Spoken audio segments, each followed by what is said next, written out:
Hello, my friends. Today, I wanted to tell you the incredible story of Cleopatra, the last queen of ancient Egypt. This is not just a history lesson, it's a journey back in time filled with drama, power, love, and ambition. Cleopatra was one of the most famous women in history, and her life is like an exciting movie. So, sit back, relax, and enjoy this amazing story, perfect for your English practice.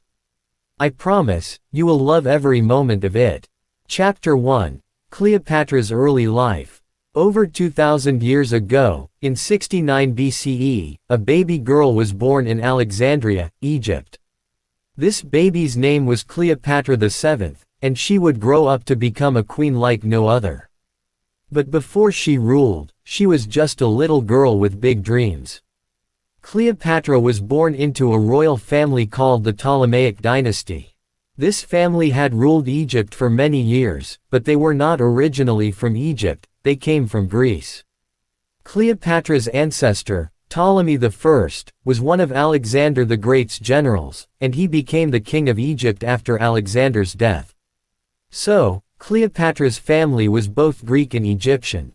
Cleopatra's father was King Ptolemy XII, and her mother might have been Cleopatra V, but historians are not completely sure about her mother's identity. Cleopatra grew up in a palace surrounded by luxury. She had servants, beautiful clothes, and the best education. But life in a royal family was not as easy as it seemed. There was always danger, family members fought for power and sometimes even killed each other to become king or queen. From a very young age, Cleopatra learned that knowledge was power. While most women in her time were not educated, Cleopatra studied hard. She learned many languages, including Greek, Latin, Egyptian, and even Hebrew. It is said that she could speak at least 7 languages fluently. This was rare and made her very special.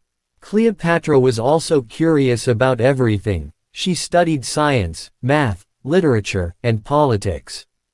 She wanted to be more than just a queen who wore a crown. She wanted to be a wise and powerful ruler.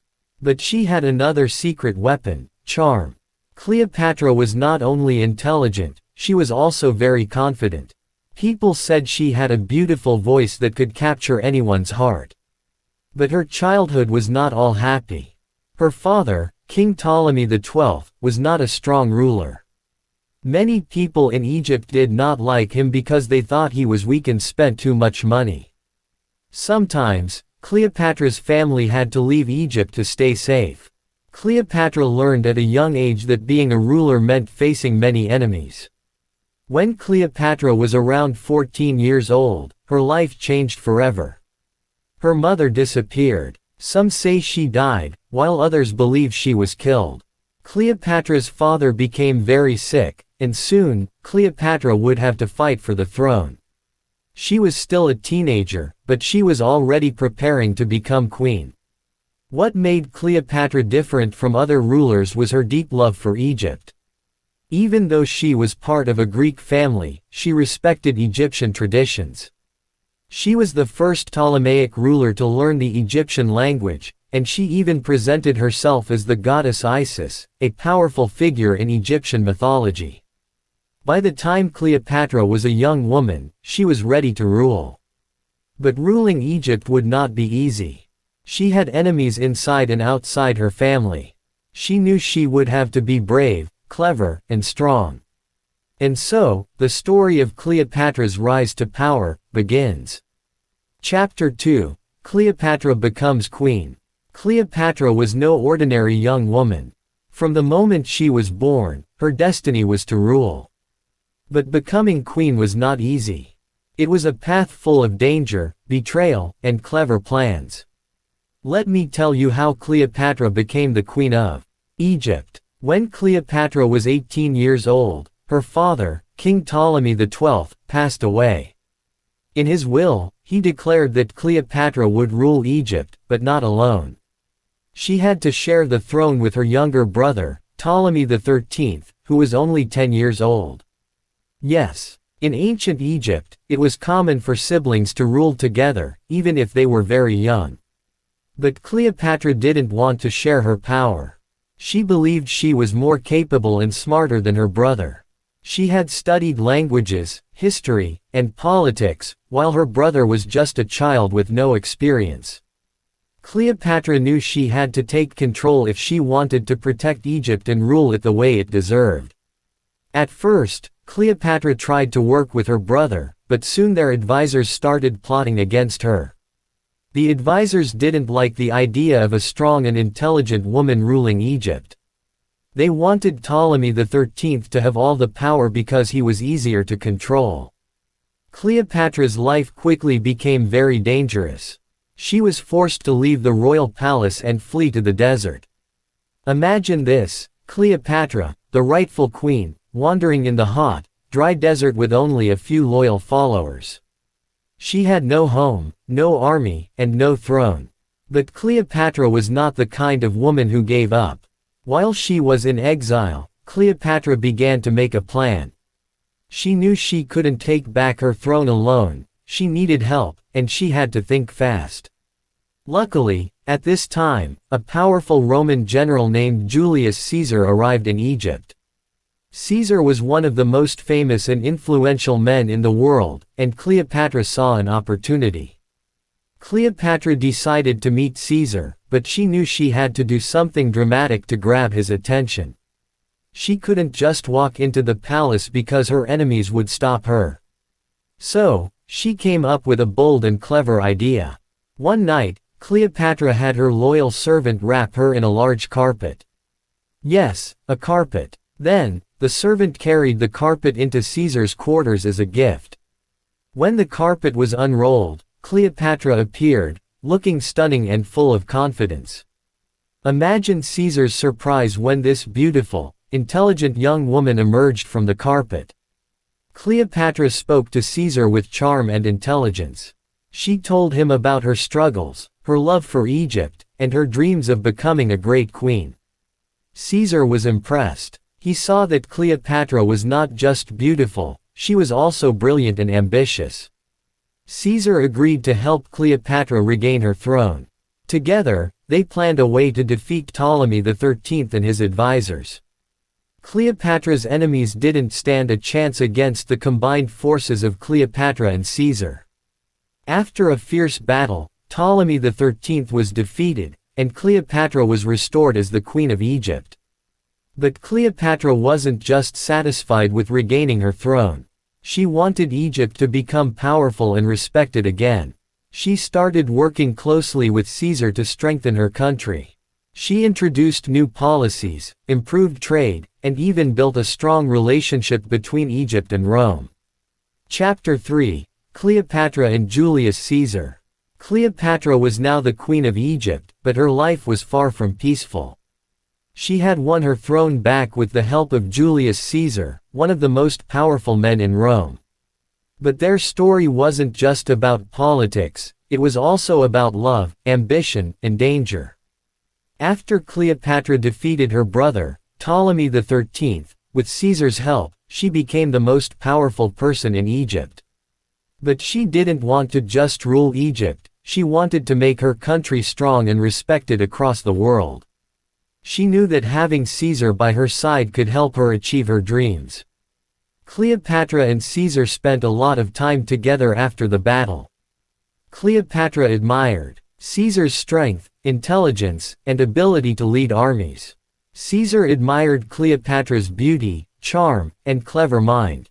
Even though Caesar was much older than Cleopatra, he was around 52 years old while Cleopatra was only 21, their connection was strong. Cleopatra invited Caesar to stay in Egypt, and he agreed.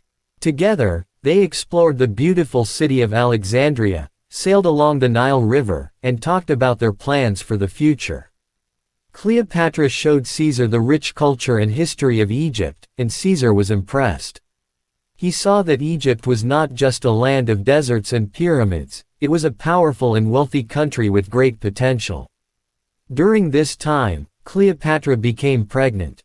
In 87 BCE, she gave birth to a son whom she named Ptolemy Caesar. But people called him Caesarion, which means, Little Caesar. Cleopatra believed that Caesarion would one day unite Egypt and Rome, creating a powerful empire. She wanted her son to be a symbol of strength and unity, but their happiness didn't last long. Cleopatra and Caesar's relationship caused a lot of problems. Many people in Rome didn't like the idea of Caesar being so close to a foreign queen. They thought Cleopatra was trying to take control of Rome through Caesar. Some even called her a dangerous temptress. Caesar decided to return to Rome, but he didn't leave Cleopatra behind. Instead, he invited her to come with him. Cleopatra, always bold and fearless, agreed. She traveled to Rome with Caesarion and a grand entourage. Imagine the scene. Cleopatra arriving in Rome with golden chariots, exotic animals, and beautiful Egyptian servants. She wanted to show the Romans the wealth and power of Egypt. In Rome, Cleopatra lived in a luxurious villa provided by Caesar. She attended banquets, met important Roman leaders, and even influenced Roman fashion with her Egyptian style. But not everyone welcomed her. Roman women were especially unhappy because Cleopatra was so different. She was confident, glamorous, and unafraid to stand out. While in Rome, Cleopatra witnessed Caesar's rise to power. He declared himself dictator for life, meaning he had complete control over Rome. Cleopatra hoped that this would strengthen their alliance, but trouble was brewing. Many Roman senators were unhappy with Caesar's growing power, and they started plotting against him. In 44 BCE, something terrible happened. Julius Caesar was assassinated by a group of senators who feared he was becoming too powerful. They stabbed him in the Roman Senate, and his death shocked the world. Cleopatra was devastated. She had lost her greatest ally and the father of her son. Cleopatra knew that her life was in danger. Without Caesar, she had no protection in Rome. Many people saw her as a threat, and she had to act quickly. She gathered her servants, her son, and all her treasures and fled back to Egypt. Back in Egypt, Cleopatra was determined to stay strong. She mourned Caesar's death but didn't let it stop her. She continued to rule Egypt with wisdom and courage. She strengthened her army, improved the economy, and prepared for whatever challenges would come next. Cleopatra also made sure to protect her son, Caesarion. She wanted him to grow up as a strong leader who could one day fulfill her dream of uniting Egypt and Rome. She taught him about politics, strategy, and the responsibilities of being a ruler. But Cleopatra knew that Egypt was still in a dangerous position. Rome was the most powerful empire in the world, and Egypt needed a strong ally. Cleopatra began to look for new ways to protect her country and her throne. This chapter of Cleopatra's life was filled with love, loss, and survival. She had faced one of the greatest tragedies of her life but refused to give up. Chapter 4: Cleopatra and Mark Antony. Cleopatra's life took another exciting and dramatic turn after Julius Caesar's death. This chapter is about Cleopatra's meeting with Mark Antony, one of the most powerful leaders in Rome, and how their story became one of the most famous love stories in history. After Julius Caesar died, Rome was in chaos. Many powerful men were fighting to take control of the empire. Among them were Mark Antony, Octavian, Caesar's adopted son, and Lepidus. Together, they formed the second triumvirate to rule Rome, but it was clear they didn't trust each other. Mark Antony was a brave soldier and a skilled leader. He was strong, handsome, and very confident. He was also charming, and people admired him. Mark Antony had heard about Cleopatra, the beautiful and intelligent queen of Egypt, but they had never met. At this time, Mark Antony wanted Egypt's support because Egypt was a rich and powerful country. Cleopatra, on the other hand, wanted to protect Egypt from Rome's growing power. She knew that building a strong alliance with Mark Antony could help her achieve that. One day, Mark Antony sent a message to Cleopatra. He wanted her to meet him in Tarsus, a city in modern-day Turkey, to discuss their alliance. Cleopatra knew this was her chance to impress Antony, and she planned something unforgettable. When Cleopatra arrived in Tarsus, she didn't just come as an ordinary queen, she made a grand entrance that would leave everyone speechless. Cleopatra sailed to Tarsus on a golden ship with silver oars and purple sails. She dressed as the goddess Aphrodite, the goddess of love and beauty, and surrounded herself with beautiful servants dressed as gods and goddesses. The air was filled with the sweet smell of perfumes and flowers. When Antony saw Cleopatra, he was amazed.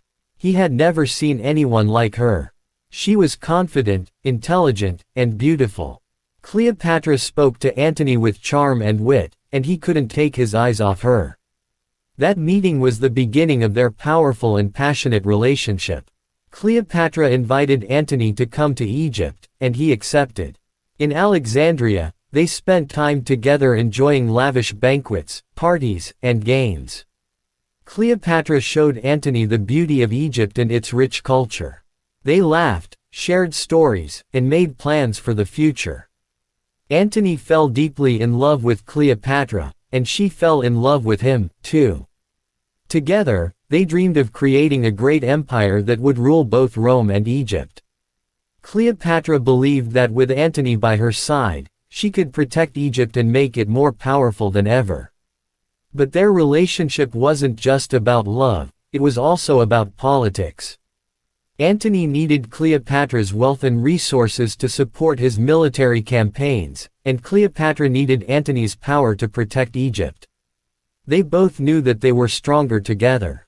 Cleopatra and Antony's love grew stronger, and they even had 3 children together: a son named Alexander Helios, a daughter named Cleopatra Selene, and another son named Ptolemy Philadelphus.